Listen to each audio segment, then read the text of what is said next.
Once again, most welcome in this channel commerce classes Varanasi. Students फिर से आपका इस चैनल में बहुत बहुत स्वागत है। एंड आई होप कि आप लोगों को वीडियोस जो मिल रही हैं small videos on Indian economic development उससे थोड़ा बहुत बेनिफिट हो रहा होगा and you will get benefit in examination sure and certain. तो उसी सीरीज में आज इंडिया फॉरेन ट्रेड से नेक्स्ट टॉपिक लेकर के आपके सामने प्रेजेंट हूँ। आज हम लोग क्या पढ़ेंगे? इंडिया फॉरेन ट्रेड में नेक्स्ट टॉपिक, और today's topic start from India foreign trade after independence. पिछली क्लास में, पिछली वीडियो में वी हैव स्टडीड कि India foreign trade at the time of independence या उसके कंटेम्परेरी टाइम में क्या था। अभी हम लोग बात करेंगे कि India foreign trade after independence, independence के बाद में जो है, बिफोर वो हम लोगों ने पढ़ा था। अभी after independence foreign trade of the और country we are going to study. तो आप जैसा कि जानते हो, after getting independence in 1947, from 1951 onward we have started 5 year plans। और 5 year plans के थ्रू द 5 year plans हम लोगों ने कंट्री का डेवलपमेंट किया। ड्यूरिंग दोज प्लान पीरियड्स के दौरान फॉरेन ट्रेड के सेक्टर में भी एक नोटिसेबल चेंज आया, बहुत ही चेंज, रिमार्केबल चेंज आया।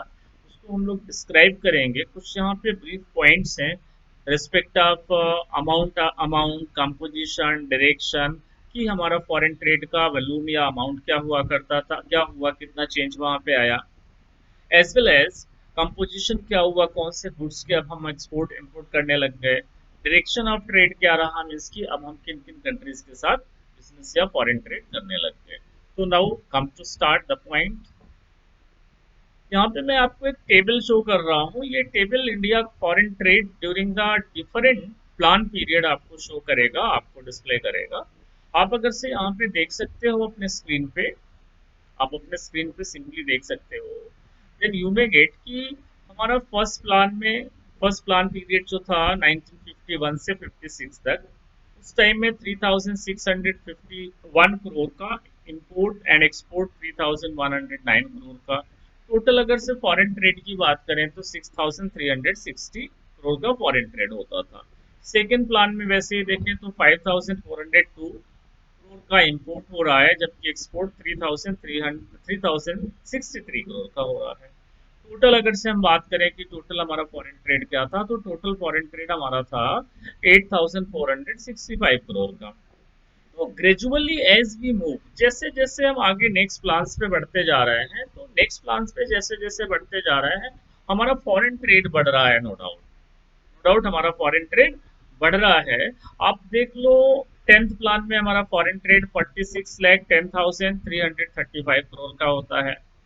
आप 11th प्लान में अगर से आप ऑब्जर्व करोगे, देखोगे, तो आपको समझ में आएगा कि 49,44,356 करोड़ का हमारा फॉरेन ट्रेड हो रहा है।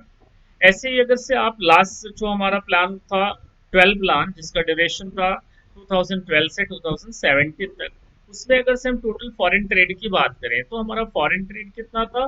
2,21,91,132, मतलब कि नियर अबाउट 2,22 लाख के बराबर हमारा फॉरेन ट्रेड हुआ है। तो जो भी हमारे 5 ईयर प्लान्स के थ्रू जो भी स्ट्रेटेजी बनाई गई, जो भी हमने पॉलिसीज बनाई, गवर्नमेंट ने जो प्लान्स बनाए, तो उस प्लान में फॉरेन ट्रेड पे फोकस किया गया and foreign trade gradually increase हुआ है। बट एक बहुत ही नोटिसेबल पॉइंट यहाँ पे है जिसको आपको नोटिस करना चाहिए। ये जो नोटिसेबल पॉइंट है, दिस इज की हमारे एक्सपोर्ट हमेशा कम रहा है और इंपोर्ट्स ज्यादा रहे हैं, मतलब कि हमारी डिपेंडेंसी ऑन अदर्स ये ज्यादा शो कर रहा है। हमारा एक्सपोर्ट ज्यादा होता, हमारी कंट्री का एक्सपोर्ट ज्यादा होता, ग्रेटर होता इंपोर्ट से, तो ये बहुत फेवरेबल, बहुत ही पॉजिटिव सिंबल होता, पॉजिटिव साइन होता। बट यहाँ पे जस्ट अपोजिट हम लोग देख रहे हैं। फ्रॉम वेरी फर्स्ट प्लान, पहले प्लान से देखो आप, 3651 का इंपोर्ट हो रहा है, 3109 का एक्सपोर्ट हो रहा है, हम वहीं से एक्सपोर्ट में लेस हैं। उसके बाद में आप आ जाओ नीचे, एकदम लास्ट प्लान में देखो, हमारा इंपोर्ट कितना हो रहा है? 1,31,00,000, 89,647 करोड़ का हमारा इंपोर्ट हो रहा है। 1,31,00,000। और हम लोगों ने जो एक्सपोर्ट किया वो 90,01,485, वो 90 लाख का हमारा एक्सपोर्ट हो रहा है। तो हमारा एक्सपोर्ट कम रहा है और हमारे इम्पोर्ट्स ज्यादा रहे हैं, जो कि एक नेगेटिव सिंबल है, एक नेगेटिव साइन है किसी भी कंट्री के लिए। तो हमारा फॉरेन ट्रेड सरप्लस नहीं रहा है, जिसकी वजह से मतलब ये हुआ, इसका इसका इंडिकेशन जो है वो इंडिकेशन ये हुआ कि हमारी dependency over the other countries ज्यादा है comparison to self dependency, data के हिसाब से बात करें तो। इस टेबल में यही शो किया गया है। टेबल ये शो कर रहा है कि अलग अलग 5 ईयर प्लान पीरियड में हमारे एक्सपोर्ट इंपोर्ट और टोटल फॉरेन ट्रेड का स्टेटस क्या था। तो स्टेटस नो डाउट कि फॉरेन ट्रेड बढ़ा है, लेकिन उसमें हमारे एक्सपोर्ट्स रिड्यूस हुए हैं, कंपेरेटिवली कम रहे हैं इंपोर्ट्स के। ये डाटा आप एक बार रेफर कर सकते हो स्टडी के लिए। दूसरी बात अगर से हम करते हैं कि कंपोजिशन ऑफ फॉरेन ट्रेड का कंपोजिशन क्या था, फॉरेन ट्रेड में हम कौन से गुड्स का एक्सपोर्ट या इंपोर्ट करते थे। तो आपको पहले ये बता दूं कि फॉरेन ट्रेड का composition before the independence, 5 year plan से पहले, इंडिपेंडेंस से पहले की बात करें तो कंपोजिशन बहुत ही ऑड कंपोजिशन था। एक्सपोर्ट रॉ मटेरियल का होता था, इंपोर्ट फिनिश गुड का होता था। लेकिन after independence, due to adoption of different 5 year plans, हमारा ये जो कंपोजिशन ऑफ फॉरेन ट्रेड है that has been undergone a change, substantial change हुआ, बड़ा रिमार्केबल चेंज यहाँ पे हुआ है। अब हमारा फॉरेन ट्रेड जैसे पहले होता था वैसा नहीं रहा है। कुछ ऑब्जर्वेशन हमारे हैं जो ये बताते हैं कि फॉरेन ट्रेड में जो एक्सपोर्ट ऑफ रॉ मटेरियल था अब वैसा नहीं है। अब हम लोग रॉ मटेरियल का एक्सपोर्ट ओनली नहीं करते हैं, and import of finish goods था अब वैसा भी नहीं है कि only and only we are importing the finish goods. तो कुछ ऑब्जर्वेशन है जिनको हम स्टडी करेंगे तो और चीजें क्लियर हो जाएंगी।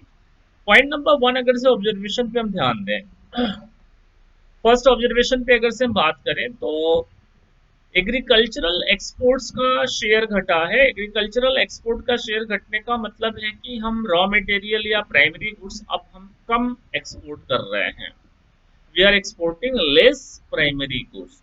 उसके पीछे क्या रीजन है, ऐसा क्या हो गया कि हम लोगों का प्राइमरी गुड्स का एक्सपोर्ट घटा है।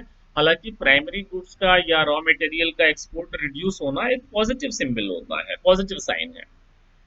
तो उसके पीछे रीजन कुछ ना कुछ होता है। रीजन ये है कि रॉ मटेरियल अब हमारी डोमेस्टिक इंडस्ट्रीज में अडॉप्ट हो जाता है, यहाँ पे यूज हो जाता है, नंबर एक बात। दूसरी है कि इंडिया की population day by day grow हो रही है, तो हमारी domestic demands for the agricultural product वो ज्यादा हो रही है, इसलिए हम वहाँ पे फार्म प्रोडक्ट अब्रॉड में ज्यादा एक्सपोर्ट नहीं कर पा रहे हैं। तीसरी बात अगर से हम करें तो decline in percentage share of conventional item. Conventional item जो ट्रेडिशनल पुराने जमाने से जो हम चीजें देते आ रहे हैं, एक्सपोर्ट करते आ रहे हैं, जैसे जूट है, टी है, फूड ग्रेन्स है, मिनरल्स है, तो इनका परसेंटेज डिक्लाइन हुआ है, ये अब कम एक्सपोर्ट होते हैं। एक्सपोर्ट हो रहे हैं बट कम एक्सपोर्ट हो रहे हैं। तो कम एक्सपोर्ट हो रहे हैं, इसके पीछे रीजन ये है कि इन गुड्स की डोमेस्टिक डिमांड्स बढ़ गई, इन गुड्स की डोमेस्टिक डिमांड्स बढ़ गई। तो डोमेस्टिक डिमांड्स जब इन गुड्स की बढ़ गई तो हम इनका एक्सपोर्ट पहले से कम कर रहे हैं। टोटल एक्सपोर्ट्स हमारा फॉल हुआ है in concern of the conventional items. Next अगर से हम बात करें तो increase in percentage share of manufactured goods. Now India is in position to export manufactured goods in rest of the world in other to other countries. तो अभी अब हमारी इंडस्ट्रियल एक स्टेटस है, इंडस्ट्रीज का एक लेवल हमने अचीव कर लिया है, हमारी इंडस्ट्री एक लेवल पे स्टैंड करती है। सो अब हम इंटरनेशनल लेवल के गुड्स बनाते हैं, मैन्युफैक्चर करते हैं, और हमारे एक्सपोर्ट में अब एक नया एड ऑन हुआ, एड ऑन जो एक हेड हुआ है वो हुआ है मैन्युफैक्चर्ड गुड का। तो अभी इंडियन इंडस्ट्रीज मैन्युफैक्चर्ड गुड्स का एक्सपोर्ट करना स्टार्ट कर चुकी है।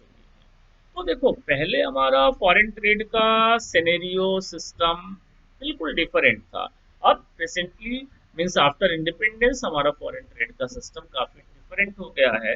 हमारा कंपोजिशन चेंज हुआ है, परसेंटेज मैन्युफैक्चर्ड गुड्स के परसेंटेज इन एक्सपोर्ट्स बढ़े हैं, कन्वेंशनल गुड्स के परसेंटेज इन एक्सपोर्ट डिक्लाइन हुए हैं, एज वेल एज हमारा एग्रीकल्चरल प्रोडक्ट्स पहले से कम जाता है, अब कम हम एक्सपोर्ट करते हैं, और हमारा foreign trade day by day increase कर रहा है, हर एक प्लान में इंक्रीज कर रहा है। एक ड्रॉबैक यहाँ पे थोड़ी सी ये है कि एक्सपोर्ट हमारे कम है, एक्सपोर्ट्स हमारे कम है, इंपोर्ट्स ज्यादा है, मतलब हमारी डिपेंडेंसी अभी भी फॉरेन कंट्रीज पे थोड़ी है। तो इस चैप्टर में हम लोगों ने पढ़ा कि इंडिया का फॉरेन ट्रेड आफ्टर इंडिपेंडेंस कैसा था, कितने सब्सटेंटियल चेंज आए कंपोजिशन में, डायरेक्शन में, share of export import and foreign trade का कितना इंक्रीमेंट हुआ, that we have studied in today's topic, in today's class.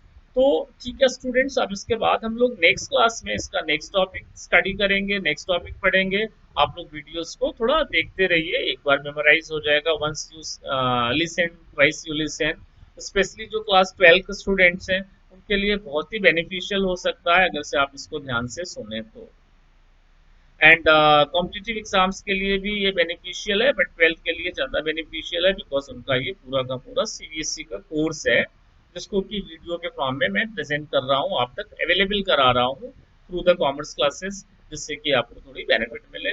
पूरा फ्री ऑफ कॉस्ट चैनल है, कोई आपको पेमेंट कहीं कुछ नहीं करनी है। आप इंडियन इकोनॉमिक डेवलपमेंट का पूरा चैप्टर आप यहाँ से वन बाई वन लेकर के आप पढ़ सकते हैं।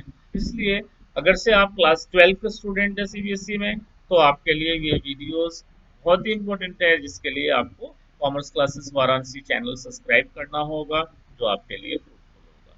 Thank you very much. We'll meet in next class with next topic of the same chapter.